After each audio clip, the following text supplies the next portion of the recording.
राज्यातल्या 29 महानगरपालिकांसाठी अर्ज मागे घेण्याची मुदत आज दुपारी 3 वाजता संपली। आता अंतिम यादीनंतर कोण कोणाविरुद्ध लढणार हे स्पष्ट होईल। पण गेल्या 2 दिवसांपासून अर्ज मागे घेणारे, घ्यायला लावणारे सर्वच राजकीय पक्षांची धावपळ झाली। आणि या व्हिडिओमध्ये निवडक काही घटना तुम्हाला सांगणार आहे, ज्या बघून ही महानगरपालिकेची निवडणूक आहे की सर्कस आहे असा प्रश्न आपल्याला पडेल। कोणी थेट अर्जच गिळला, कोणी उमेदवारांना कोंडून ठेवलं, कोणी उमेदवार पळवले, तर कोणी एबी फॉर्मची कलर झेरॉक्स काढून निवडणूक आयोगाला गंडवलं, तर काहींनी बंडखोरी केल्यानं संसार मोडण्याची वेळ आली। सगळंच गमतीशीर आहे असं नाही, काही घटना गंभीर सुद्धा आहेत। सविस्तर पाहूयात या व्हिडिओमधून। व्हिडिओ शेवटपर्यंत स्किप करू नका। नमस्कार, मी अमोल किन्होळकर, आपण पाहत आहात महाराष्ट्र टाइम्स ऑनलाइन। सुरुवात करूयात पुण्यापासून। पुणे तिथे काय उणे। पुण्यातील शिवसेना शिंदे गटाचे उमेदवार उद्धव कांबळे यांनी प्रभाग क्रमांक 36 मधून आपला उमेदवारी अर्ज मागे घेतला। पण त्याआधी जे घडलं ते सगळ्यांनी ऐकलंच पाहिजे, कारण याच उद्धव कांबळेंवरती प्रतिस्पर्धी उमेदवाराचा एबी फॉर्म गिळल्याचा आरोप झाला होता। या प्रकारानंतर उपमुख्यमंत्री एकनाथ शिंदे यांनी कांबळे यांना चांगलंच खडसावलं। या सर्व घडामोडीनंतर कांबळे यांनी अर्ज मागे घेतला। आता प्रतिस्पर्ध्याचा फॉर्म गिळण्या इतपत आपले उमेदवार पुढारलेले आहेत। पण नंतर ते म्हणतात की माझ्याकडून हे अनावधानानं झालं। पक्षानं आपल्यालाच उमेदवारी दिली असून मच्छिंद्र ढवळे या नावाच्या प्रतिस्पर्धी उमेदवारानं एबी फॉर्म चोरल्याचा दावा कांबळे यांनी केला होता। निवडणूक अधिकाऱ्यांनी मच्छिंद्र कांबळे यांनी एबी फॉर्म भरल्याची माहिती आपल्यापासून लपवली, त्याचा राग माझ्या मनात होता आणि म्हणून मी तो फाडला, गिळला नाहीये असा दावा देखील कांबळे यांनी केलाय। या घटनेनंतर उद्धव कांबळे स्वतः पोलीस ठाण्यामध्ये हजर झाले होते। भावनेच्या भरात तो माझ्याकडून फाटला गेला, मी ते 100% ॲक्सेप्ट करतो, ही माझी चूक आहे, हे सुद्धा त्यांनी कबूल केलं। आता गिळल्याची ही घटना घडली, यानंतर चक्क कोंडून ठेवल्याची घटना आहे। म्हणजे एक नव्हे तर 2 ठिकाणी उमेदवारांना आज कोंडण्यात आलं। पहिली घटना आहे नाशिकमधली आणि दुसरी आहे नागपूरमधली।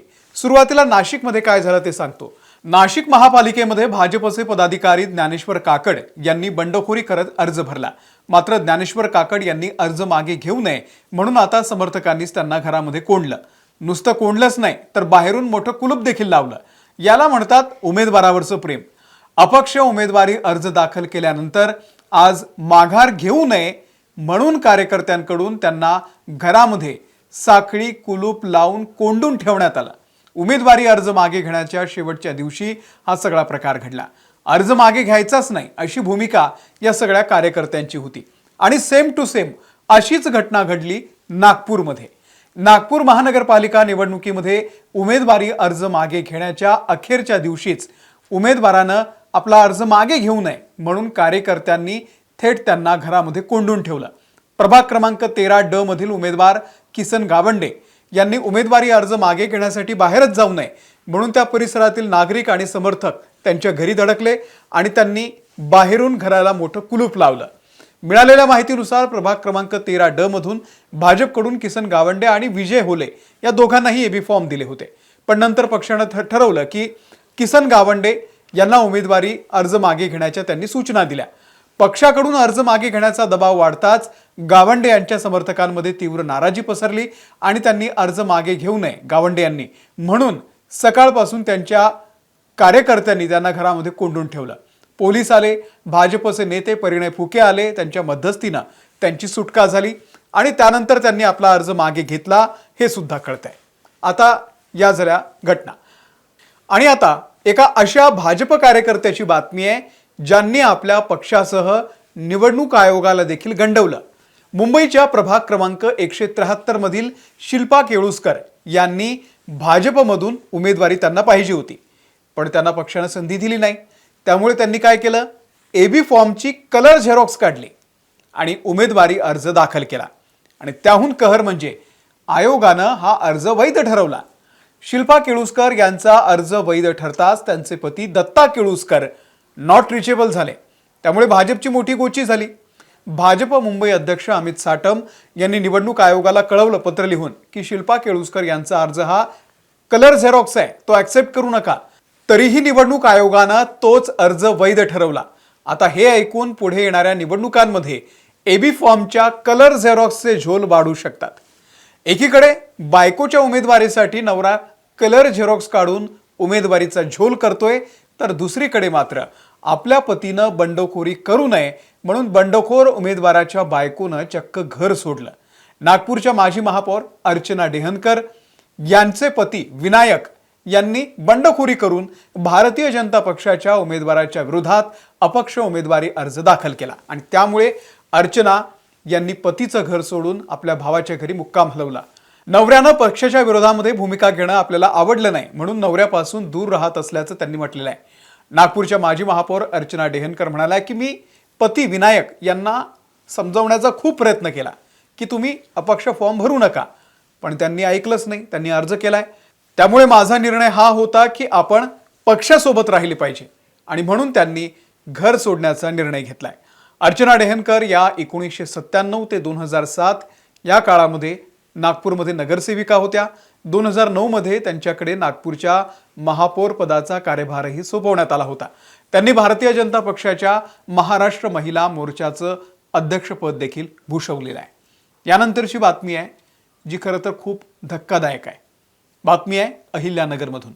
अहिल्यानगर महानगरपालिकेच्या निवडणुकीमध्ये मनसेकडून रिंगणात उतरलेले 2 उमेदवार अचानक कालपासून बेपत्ता आहेत. गेल्या 48 तासांपासून उमेदवारांचा कुटुंबियांशी कोणताही संपर्क होत नाहीये अशी माहिती मनसेचे जिल्हाध्यक्ष सचिन डफळ आणि सुमित वर्मा यांनी दिलेली आहे. बेपत्ता झालेल्या दोन्ही उमेदवारांपैकी एक उमेदवार भारतीय जनता पक्षाच्या उमेदवाराच्या विरोधात लढतोय, तर दुसरा उमेदवार उपमुख्यमंत्री अजित पवार यांच्या राष्ट्रवादी काँग्रेसच्या उमेदवाराच्या विरोधात लढतोय. प्रभाग क्रमांक 17 मधील राहुल जाधव आणि अंबरनाथ भालसिंह अशी बेपत्ता झालेल्या 2 मनसे उमेदवारांची नावं आहेत. निवडणूक प्रक्रियेलाच गालबोट लावणाऱ्या या प्रकारामुळे लोकशाहीला आव्हान दिलं जात असल्याचा आरोप होतोय. पोलीस प्रशासन आणि पुढे नेमकं प्रशासन आता काय कारवाई करणार आहे याकडे सगळ्या अहिल्यानगरकर वासियांचं लक्ष लागलेलं आहे. आणि शेवटची बातमी आहे पिंपरी चिंचवडमधून. इथेही उमेदवारांनी अनोखा पराक्रम केलाय.